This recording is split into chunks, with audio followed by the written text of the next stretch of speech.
Hello again. How are you today? I hope you are doing well. Thank you for joining. Come in. Come inside. Have a nice cup of tea. If anyone knows the movie The Labyrinth, you probably would have gotten that reference. Some people watching this video caught that reference. And if you haven't seen the movie The Labyrinth, I highly recommend it for no other reason than the songs are great and the one-liners are amazing. Anyways, that is not what you're here for. Today we are discussing all things de-escalation. Now, I had actually asked all of you what topics you would like to see me discuss here, what information you would like me to gather for you and put my personal spin on and bring to the table. And one of the first ones I received was de-escalation, so I went ahead and did just that because ultimately at the end of the day, I am here to serve. So without further ado, we are chatting all about de-escalation today, and this is as it relates to any situation. It could be a family member, it could be a child, it could be a colleague, an employee. It doesn't really matter who the person is specifically. It's more the tactics or the strategies you're going to adopt in order to de-escalate that situation so that it doesn't erupt into something bigger than it already is. Because as you know, I'm sure if you've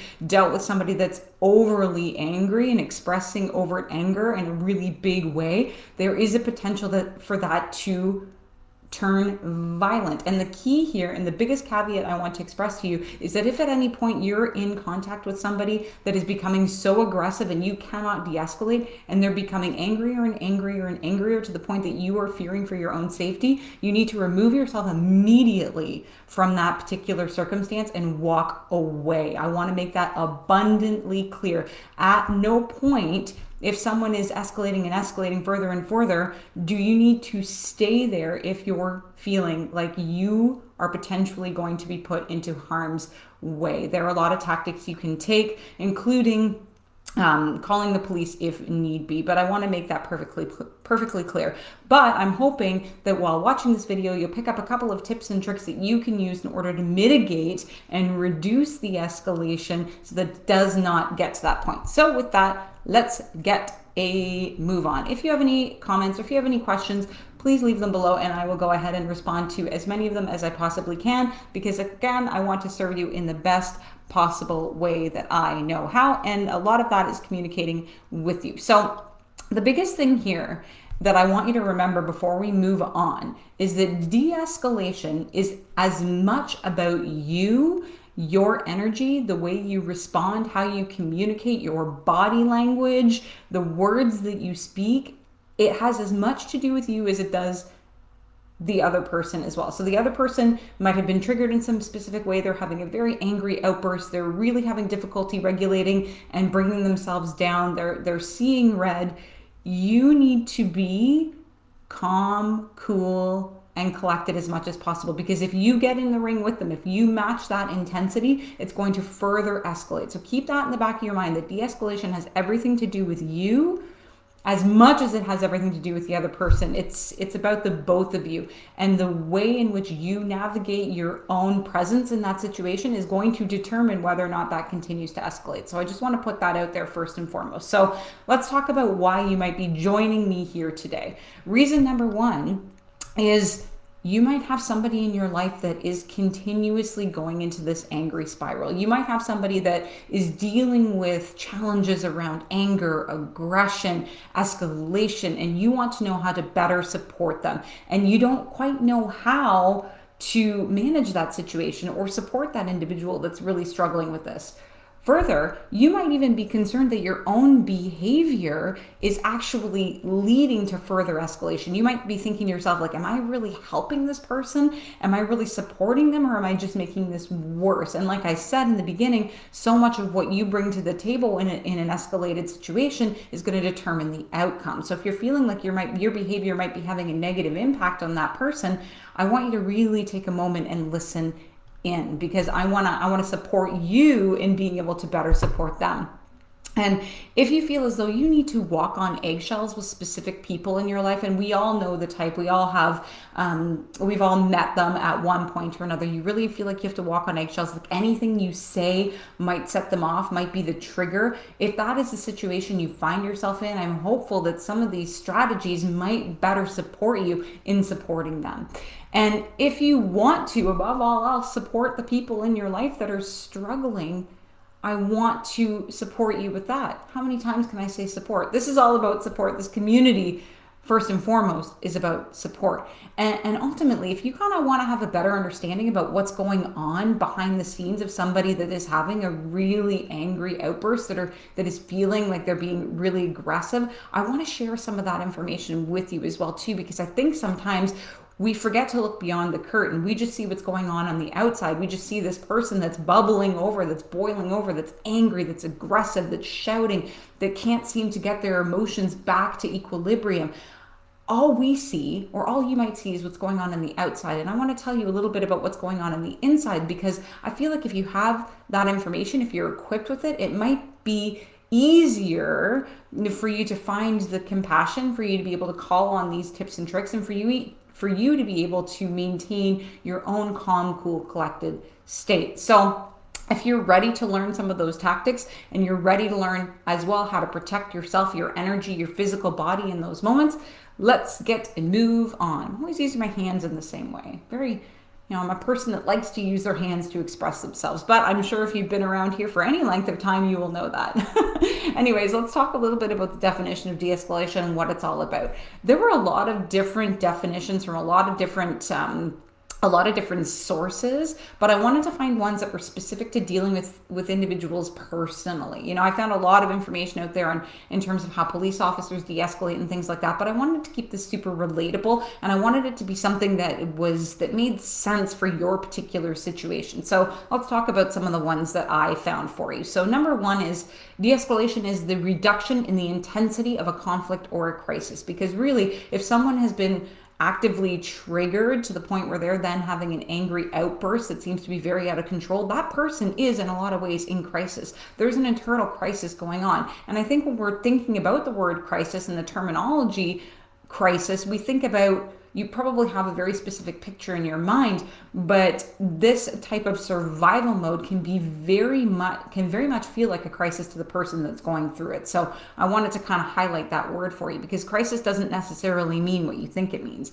It could be an internal crisis that person is feeling, and you want to reduce the intensity of that, or work towards helping them reduce the intensity of that internal crisis.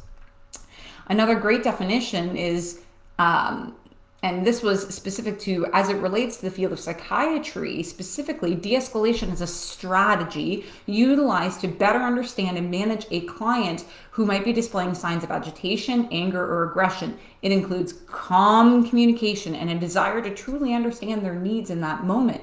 Because if a person is in crisis, if they are in survival, fight, or flight mode, which we'll talk about later, there is something going on, and your goal is to begin to try and understand that. But it's not going to happen right up front. If they're in the peak of that actual escalation, trying to figure out what is wrong might be a little bit fruitless. But ultimately, as they come off of that peak, you want to understand what it is they need, what it is that has set them off, how you can support, right? And a final definition that I found was, the goal of de-escalation is to build rapport and a sense of connectedness with an agitated person, to reduce the likelihood of escalation to physical violence. So much of the de-escalation process is in building the rapport so that the person knows that they are safe. Remember, they are in survival mode. And again, I will discuss this a little bit later in this topic, but when you're in survival mode, you fear for your safety. If you're in an internal crisis, you're feeling unsafe, and your job, your goal is to build that rapport, to build a connectedness, to provide a safe space for them so that they know that they can bring down the intensity, they can bring down those feelings and return to a state of equilibrium. And one point I wanted to mention in terms of the definition of de-escalation is, we have to actually remember there's phases of escalation just in general. And it might not seem to be the case if you're dealing with somebody that you might just think, wow, I don't even know what happened. One minute we were having a discussion, the next minute they're screaming, they're throwing things, they're in an outburst. I'm a little bit scared of what's happening. To you, it might seem like it came out of nowhere, but there's actually a process to escalation. And it starts with kind of, think of it as a peak like this, right? And it starts with, maybe there's a calm, cool conversation happening, nothing's really going on, but then at some point there's a trigger. Something has been said, or there's a body language, or something has happened to trigger that anger. And when the anger is triggered, if it doesn't taper off right away, or if the person doesn't have the skills or the tools to be able to recognize, oh, hey, I'm feeling triggered, I'm feeling angry, I need to take a moment away, I need to take a breath, I need to call my tools. If they don't have those strategies in place, maybe they haven't learned them themselves, maybe they're a young person and they aren't really in tune with what they need when their anger comes on, that's going to continue to escalate. And as it continues to escalate further and further, it's going to reach a peak, meaning it's going to reach its point of intensity so deeply that there's not going to be a whole heck of a lot of moments to really reason with them. And then at some point it starts to come down. And as it comes down, they have this and they begin to de-escalate. Then it comes to this period after escalation, and then they start to return to equilibrium. So I want you to recognize that when someone gets to that point of aggression, agitation, irritation, heightened anger, even though it might seem like it just come on out of nowhere to you, there has been a buildup again. And that's part of those behind the scenes things that I want to really make clear to you so that you have that awareness. So the next time that you're dealing with somebody that gets to this point, you have a full understanding about what's going on, a foundation of what's going on. And as I had mentioned previously, it doesn't matter who you are, what walk of life you're on, who you know, the people in your family, the people that you encounter. If you are dealing with other human beings, there are moments in your life, in your journey, that you're going to meet as somebody that is struggling with aggression, anger, irritation, agitation, and you want to support them. So I'm hopeful that what we're talking about here today is going to give you some of those skills so that you can manage yourself and support them, right? So let's talk about a small caveat as we move forward. That I want us to have compassion for people that are really struggling with anger. Even if angry is their typical state of being, if that's how they've begun to identify themselves, I want you to know that it's really important to have compassion for these individuals, because typically we are not born angry.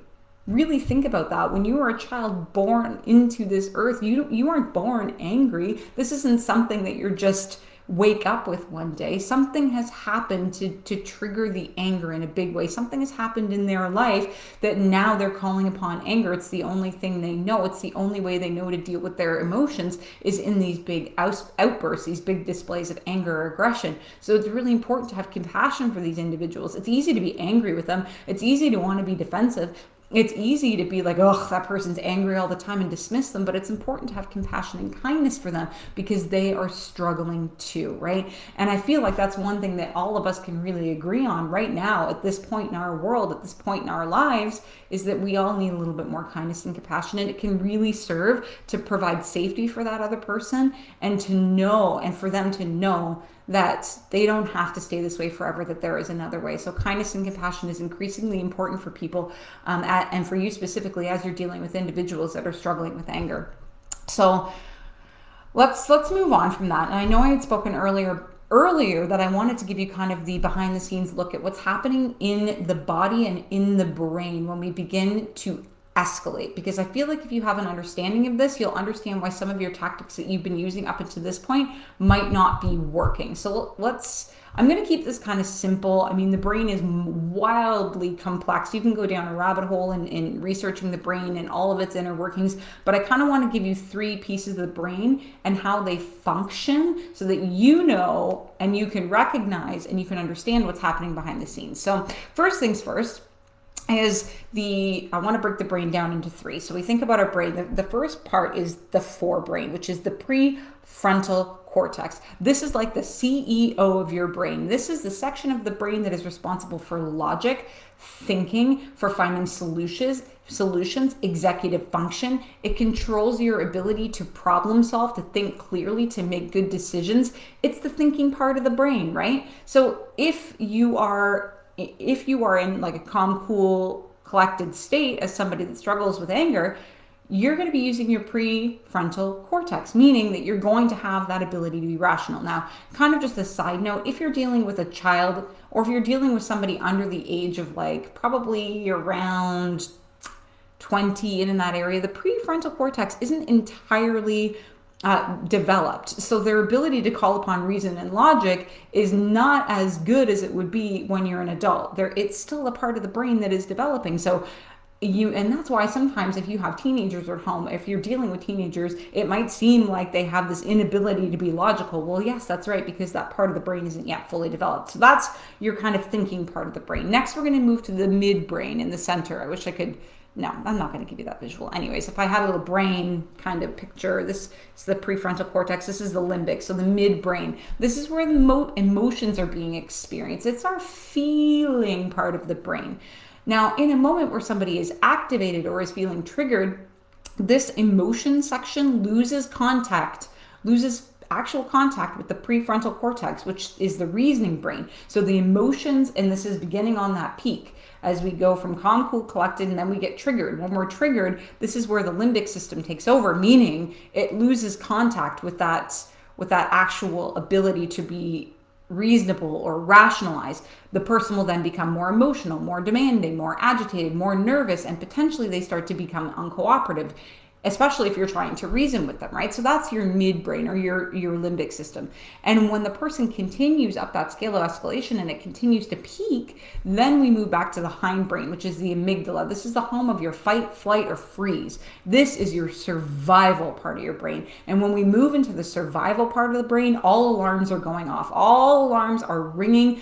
Your body is being notified that you are in danger and you have lost complete connectedness to your emotions, or to your prefrontal cortex. There is no more logic. You are in survival. So if you think about somebody that is at the peak of their anger, when you try and start reasoning with them, they can't even conceptualize or think about being reasonable because they're too busy being in survival mode, right?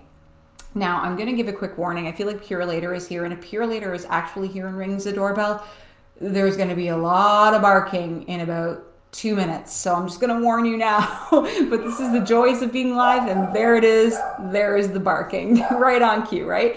So let's talk about that. My amygdala is going right now. I am in a little bit of survival mode, feeling the stress hormones because the dog is barking. But remember, when we're at this point, our connection to reason is non-existent, and survival is, and if you think about it in a situation where if you had like a bear chasing you, you don't want to be rationalizing what that bear might be doing. No, you want to run. So the person that's at the peak of their anger is in survival. So we really need to be mindful about how the brain works and what's happening when someone is at that point of aggression. It gives you some insight into the very basics of how the brain works. And that's why some of your strategies up until this point might not have yielded the results that you were looking for, because you were using strategies that you would use with someone that was in their rational mind. But if they're in their survival mind, you're not going to be able to have the same results that you want to yield, right?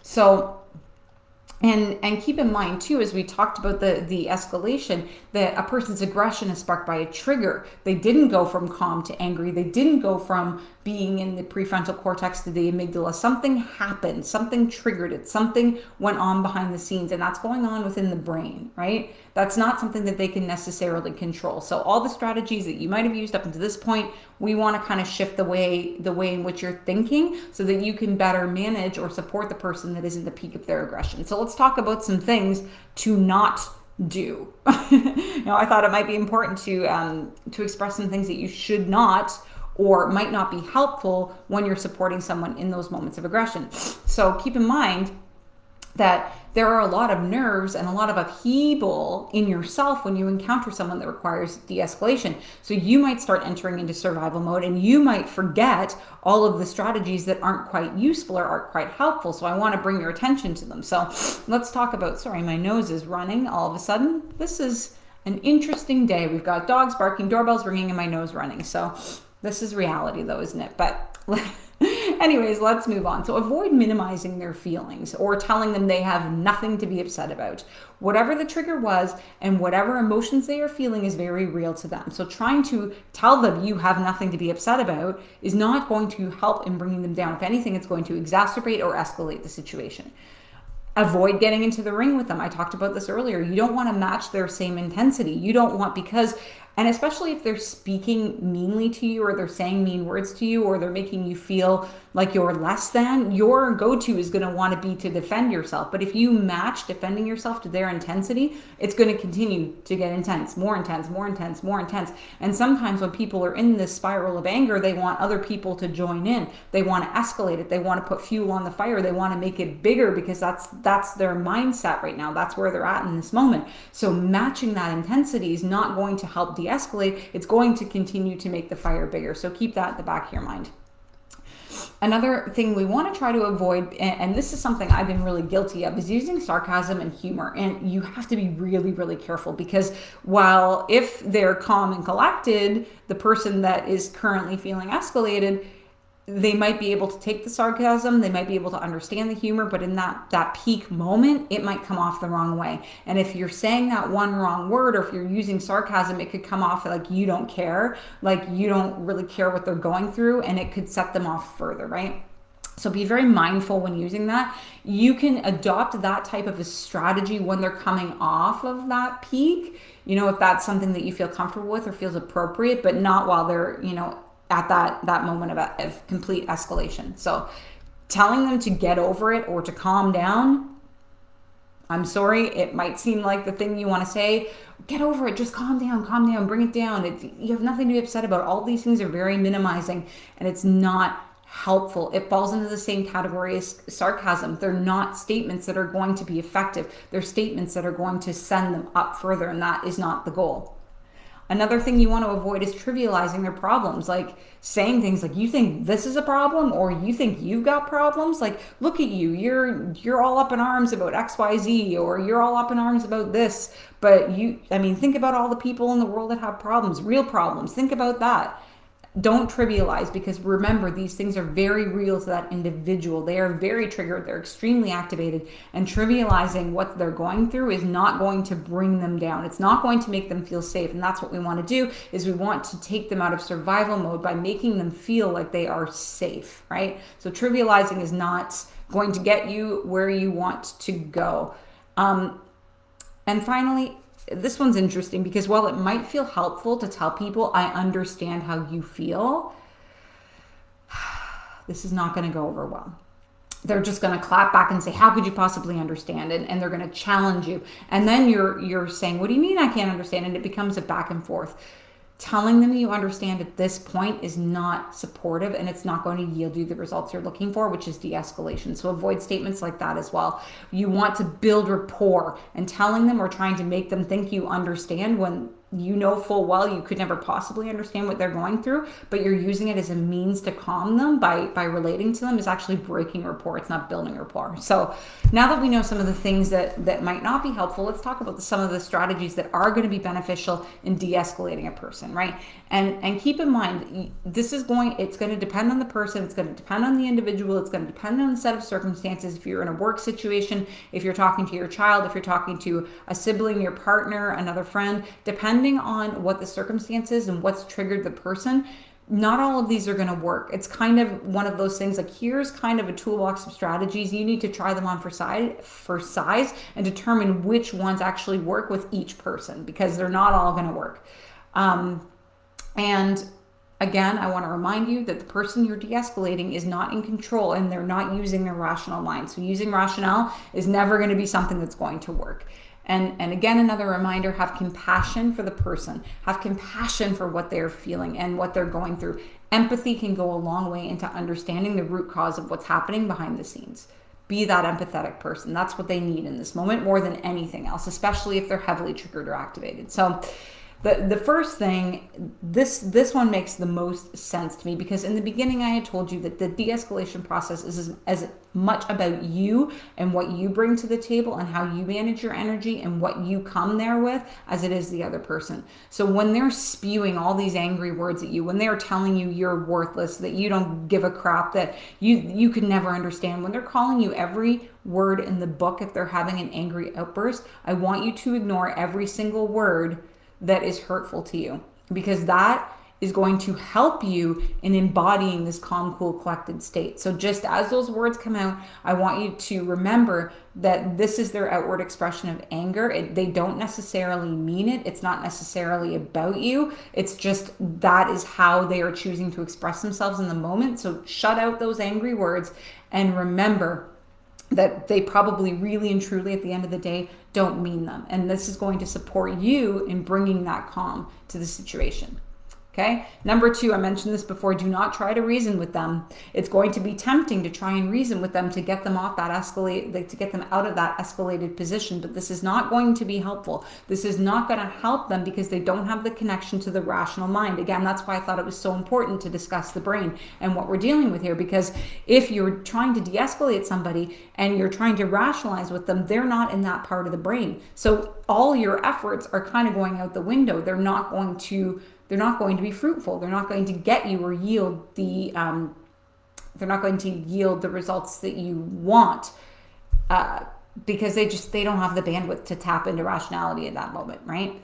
Number 3, and I've been saying this over and over and over again, and I share this with my clients all of the time, especially as it relates to dealing with the angry people in their own life. You have to be calm, cool, and collected, sometimes to the point of writing a professional email. This is kind of the example I always give to them. Imagine you're talking to the president of a company. That's kind of that calm, cool, collected demeanor that you want to have. Very rational, but still very compassionate and very empathetic. But you don't want to escalate that situation by meeting their intensity, right? They don't need to be escalated with further negative energy coming into the pot. They've already got enough of it on their own. They don't need you adding to it. Do not engage. Be the pillar of calm with that individual in hopes that if you continue to be calm, if you continue to make them feel safe, that they can have this angry outburst, but you're still present and you're still there and you're still calm, that they'll begin to mirror that behavior, that their nervous system will then be able to find balance again, that they'll be able to come off the peak of that escalation, right?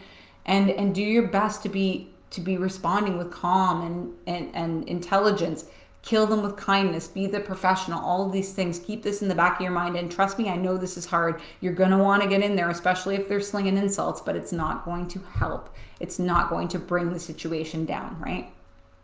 And number 4, this leads me into what I spoke about in the beginning of this topic, is walk away if needed. If you feel threatened, if you feel unsafe with a person that's spiraling, remove yourself completely. You can tell them physically, I can see that you're very angry. I can see that you're very aggressive. I'm going to take a moment. I'm going to give you some space, but I am here when you need me. When you're ready to chat about this, when you're ready to talk about this, if you want me to support you, I am here, but I am going to walk away, right? Take yourself physically out of that situation, because you do not need to put yourself in harm's way in order to deal with the person that is escalating. And be mindful of that language as well too.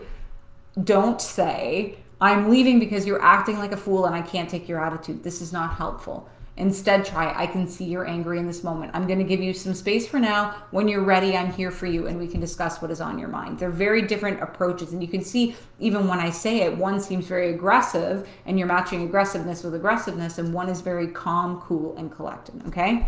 Number 5 is be non-judgmental. This is so key. Regardless of the situation you're dealing with, remain as non-judgmental as possible. This isn't the time to start lecturing the individual or telling them their behavior is silly, stupid, or unacceptable. They don't need a lecture. What they need is to feel safe. What they need is to be able to find calm again, to be able to bring themselves off of that peak of escalation and bring themselves down. And a lecture is not going to help in that moment. And this is for all of you parents out there. And I'm sure as I'm saying these things, you're thinking, oh my God, I've done this so many times. It doesn't matter what happened in the past. What matters and what's going to be appreciated by the person you're dealing with is how you move forward. Okay. Number 6 is, and this kind of goes hand in hand with the angry words. Remember, you might not be the trigger. Okay. There could have been any number of triggers. So when they're lashing out or they're in this angry outburst, you might feel like you're to blame for it, like you've said something, but that's not necessarily the case. It might not be about you at all. They could have seen something on TV. They could have heard something on the radio. There could have been a noise that sparked a trigger. Any number of things can be a trigger for somebody depending on what they've gone through. So remember, it's not necessarily always about you, and that will help you to separate yourself from that person so that you can stay in that calm state. As they're beginning to come off that peak, as they're beginning to come down and things start to return back to normal and they're in that recovery period after escalation, actively listen, ask them questions, become curious about what happened, become curious about, what went on there. Let's talk about it. I'm here for you. I'm here to support you, and you don't want to do this when they're deep in the throes of anger. You want to wait until the period is cooled off. Then you can support them compassionately and, believe what it is they're telling you. Even if that trigger doesn't make sense to you, it makes sense to them. But you really want to actively listen. Don't listen for what you think you want to hear. Listen to the words that they're actually saying. And as you're doing that, this kind of ties into number 8, which is ask them later, once the de-escalation process has happened. Ask them, how can I support you in those moments? And this is especially true for when you're dealing with family, or maybe even a colleague. Maybe an employee had an outburst and you're a boss.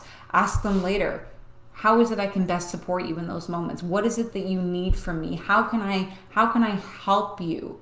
Because really, they might need to reflect on that. They might need to take a minute and be like, wait, I don't actually know what I need in those moments. I just see red, but let me get back to you. They are the expert in their own lives. They are the expert in knowing what it is they need. So don't be afraid to ask this question later and take what they say seriously. Catalog it, keep it in your toolbox, remember it for later. Because asking them that question, the next time that happens, that next time there's that outburst, you know what it is they need, and you can try some of those strategies for yourself and see if they work. And if they don't work in that moment, again, you can have that discussion. I tried one of those strategies you shared with me, but it didn't seem to work. Is there something else I can try? And come at that with a compassionate, non-judgmental ear so that they know you truly have their highest and best in mind. And finally, your communication, it needs to be spot on. It needs to be well articulated, and it needs to be calm. And sometimes, kind of a last little tip as well too, you can communicate to them and say, hey, I notice you're really angry. I know you're having a high intensity reaction right now. Do you want to take a moment and go for a walk? Do you want to take a moment and go do something different? Do you want to go and do some deep breathing? You can ask them in that moment if you can help them to redirect their feelings so that they can remove themselves from a place of anger, remove themselves from the place where they're feeling angry and having the reaction to somewhere that might feel a little bit more neutral. But ultimately, what you want to do is to create safety. Make them feel like, I'm here, this is happening, but when it's over, all said and done with, I am here. I want you to feel safe. I have your highest and greatest good at heart and at mind. So those are just some of the strategies that I've found helpful in my own life, that I have felt really work. And I want you to share your opinions. If you've got other de-escalation techniques that have worked for you, please share them in the comments. Let's support each other. Let's lift each other. And if de-escalation is something you want to learn more about, please feel free to reach out to me. I would be more than honored to support you in whatever way I can. But with that is all for me today. I hope you have a lovely day, and we will see you next time. Bye-bye.